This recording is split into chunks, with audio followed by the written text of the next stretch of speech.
서울시가 117만여 가구에 가구당 최대 50만 원까지 재난 긴급 생활비를 지원하기로 전격 결정했죠.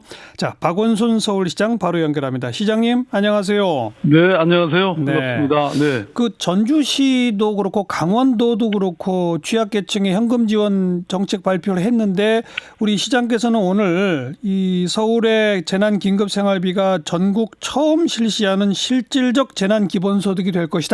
이렇게 말씀하신 배경이 뭐예요? 전주나 강원도랑 좀 다릅니까? 예. 그동안 이제 공공의 긴급복지 지원은 일부 계층만 지원하는 핀셋 지원 방식이었습니다. 예.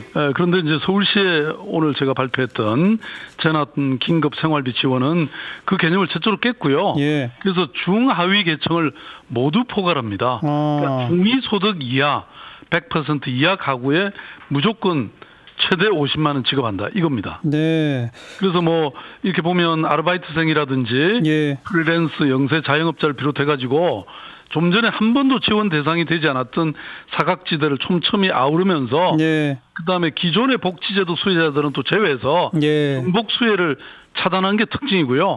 그래서 그런 말씀을 드린 거고요.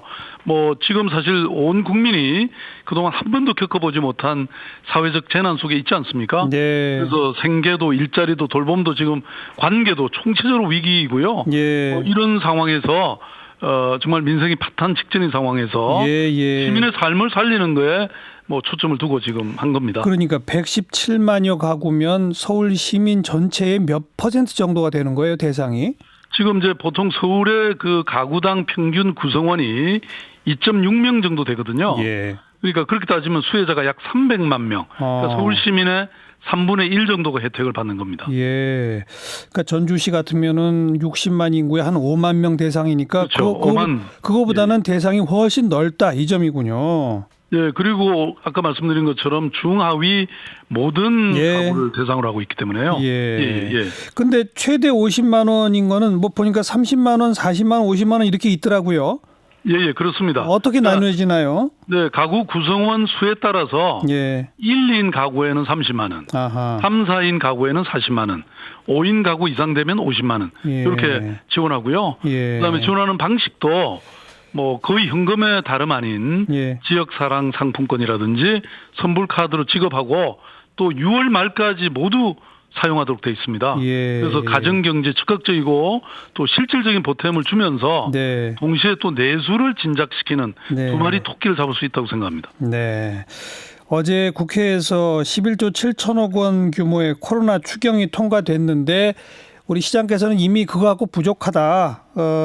긴급 생활지원비 꼭 필요하다. 정부에 건의하신 바인데 안 받아들여졌죠? 그렇습니다.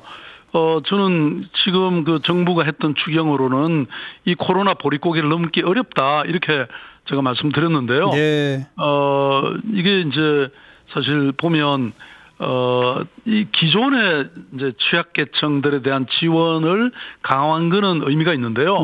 방금 말씀드린 것처럼 지금 코로나 이 재난의 위기는 그 중위권 소득까지가 다 지금 해당이 되고 있습니다. 그래서 이분들에게까지 가는 게 맞다. 그러면 이제 전국적으로 약 4조 8천억 정도. 그러면 800만 가구 정도를 커버할 수 있습니다. 이러면 엄청난 힘이 되겠죠.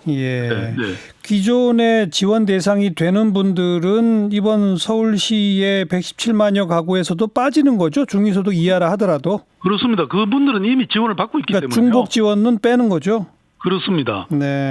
주로 이제 저소득층 한시생활 지원 사업 대상자라든지 또 특별 돌봄 쿠폰 지원 대상자라든지 생활 실업급여 수급자 이제 또 국가의 긴급복지 서울형 긴급복지 수급자 일자리 사업 참여자 뭐 이런 분들 한 73만 가구는 이번에 제외됐습니다. 왜냐하면 이미 받고 있기 때문에 중복해서 드릴 수는 없죠. 그 나머지 분들은 자기가 신청을 해야만 줍니까? 아니면 그냥 알아서 선별해서 줍니까? 신청을 하시도록 그렇게 돼 있습니다. 어디에 신청을 하면 어떤 절차를 밟게 되죠? 지금 거주지에 동주민센터에 신청하시거나 아니면 온라인에서 서울시 복지 포털이 있습니다. 서울시 복지 포털 이렇게 치시면 들어갈 수 있거든요. 그러면 신청 후 뭐 결과까지 약 한 3, 4일 정도 소요될 것으로 그렇게 보입니다. 네. 그 혹시 선별에 어려움이 있지는 않을까요? 경계가 아슬아슬하다거나 이래가지고? 그렇지는 않습니다. 그 서울시에 거주하는 중위소득 100% 이하가 모든 가구에 지원되기 때문에요. 그 본인이 이렇게 지원 기준에 해당되는지 그걸 판단하려면 동주민센터를 방문해서요. 신청하면서 소득 조회 절차를 진행할 수 있습니다. 그러면 뭐 이게 저희들이 그 기준이 딱 있기 때문에 알겠습니다. 정확히 가려낼 수 있습니다. 지금은 이런 게 많이 전산화돼 있어서 생각보다는 편리하고 단순합니다. 네. 아까도 언급했던 중앙정부 차원에서 하는 재난긴급생활비 지원 이런 게 아마 내일 대통령이 직접 주재하는 비상경제회의가 첫 회의를 예정하고 있는데 여기서 재난기본소득 개념 같은 게 좀 토론되지 않을까요? 어떻게 기대하세요? 사실 뭐 이제 어제 통과된 이 중앙정부의 추경에 대해서 저는 아까도 말씀드린 것처럼 좀 4조 8천억 정도의 긴급 재난생활 지원금을 좀 포함시켜 달라고 요청을 드렸는데 이제 균형 재정, 건전 재정이라는 이유로 사실 그게 기재부가 그렇게 반대해서 그게 받아들여지지 않았던 건데요. 저는 지금 현재 국민들의 삶이 거의 뭐 지금 절벽 이게 와 있는 상황 아닙니까? 그래서 국민의 삶이 있어야 재정 건전성도 있지 않냐? 국민이 없는데 그게 가능하겠냐? 이런 제 생각으로 말씀드렸는데 또 다행히 뭐 대통령께서도 지금 미정유의 비상경제라고 진단하고 계시고 그리고 전례 없는 과감하고 신속한 대책을 지금 재차 3차 주문한 만큼 좋은 결과가 있으리라고 저는 보고요.